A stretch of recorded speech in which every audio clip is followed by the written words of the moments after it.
what's up guys, sorry about the light that's there, but anyway, so as some of you know, on my holidays I started reading the Game of Thrones and I've really enjoyed it. And because I've read the entire series really fast, I came home and started reading posts on internet forums, message boards to try and find some more information. And in doing so I came across a theory which is backed up by loads of evidence, and I took this evidence from one message board, another message board, a different forum, condensed it all together, I've written it all out in Word.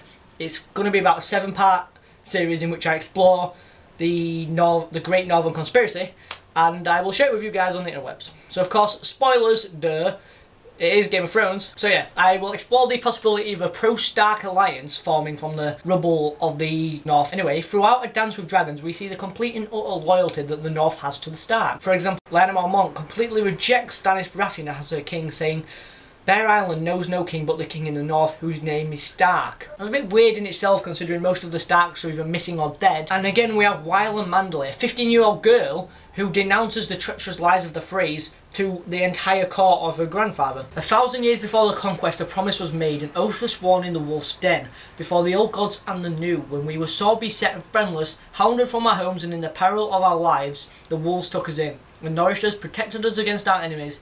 The city is built upon the land they gave us. In return, we swore that we should always be their men, Stark men. Davos free, A Dance with Dragons. Northern Hill clansmen, brave death by winter, by swords, to try and have a chance at protecting Ned Stark's daughter. Winter is almost upon us, boy, and winter is death. I would sooner my men die fighting for Ned's little girl than alone and hungry in the snow, weeping tears that freeze upon their cheeks. No one sings song of men who die like that. As for me, I am old. This will be my last winter.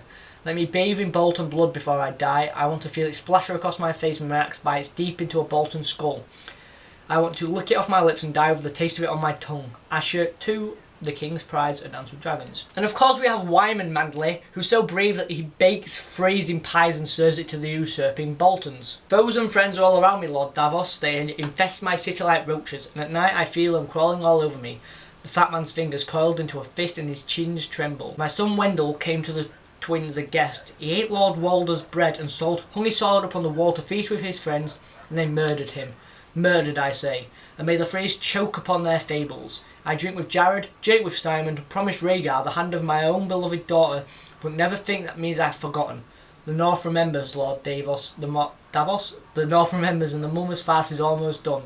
Davos 5, A Dance with Dragons. Of course, you can see the utter hatred of the Freys, not just for breaking the laws of hospitality, but for killing their king and their beloved liege lord and the liege lord's mother, and most of the 3,500 bannermen that were there at the time. And not only does it seem they want the Starks reinstated as lords of the North, but they want a king in the North as well. But with Rickon and Bran believed dead, with Arya believed dead, with Sansa missing, with Robb dead, if we read this bit of dialogue between Catelyn and Robb, "The king must have her hair. If I should die in my next battle, the kingdom must not die with me. By law, Sansa is next in the line of succession. So Winterfell and the North would pass to her." His mouth tightened. "To her and her lord husband, Tyrion Lannister. I cannot allow that. I will not allow that. The dwarf must never have the North." So then Robb goes on to say, they go on talking about needing a heir, and Lady Catelyn says, "Robb, you're the only one of your father's sons left." And he says, "No, there were 4 of my father's sons." So she's saying, "No, you cannot." So she's saying the laws prevent a bastard inheriting Winterfell and being a lord and a king. So then Robb goes on to say that they could legitimatize Jon, and the line of succession would then pass to him. So then Robb asks Lady Catelyn to support him in this, and she says, "I cannot." She said, "In all else, Robb, in everything, but not in this folly. Do not ask it. I don't have to. I am the king." Robb turned and walked off, Grey Wind bounding from the tomb and loping after him. So as you can see, Robb's pretty set on legitimatising Jon Snow, and I think that's probably what he did, even if everyone around him was telling him not to. Now, if we see this quote from Jon 1 in A Clash of Kings, yes and no. First they offered it quietly to Aemon, and quietly he refused. The gods meant for him to serve, not to rule, he told them. He had sworn a vow and he would not break it, though the High Septon himself offered to absolve him. So that little quote shows it's possible for Jon to leave the Night's Watch. And not only that, but the High Septon is part of the faith of the Seven, and Jon is part of the faith of the old gods. So is there a possible way for Jon to be absolved of his vows? Yes. Possibly a measure. If you look at the holy place of the Starks, which is the Werewood, and we also know that you can talk to people through these werewood trees, as seen when Bran talks to Theon. So he says Theon, which restores Theon's sanity for a little while.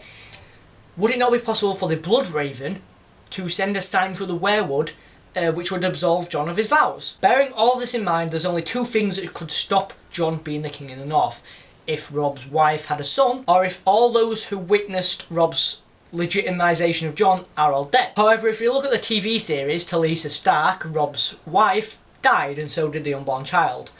And I also think that it's not particularly possible for Jean to have a son or daughter in the book, so I'm pretty sure that that cuts that line off, so Robb doesn't have a son. Now if we look at the people that were present at the time of Robb's will, there's Greatjon Umber, Maege Mormont, Jason Mallister, Edmure Tully, and Galbert Glover. All are still alive, but the Greatjon and Mallister are both captives. However, we don't know much about Maege and Glover's location. However, they could be somewhere special. And by special, I mean a place where the North could be marshalling its forces, somewhere we haven't seen at all in the book series yet, Greywater Watch. So anyway, this is only part 1, there is a lot of evidence to come.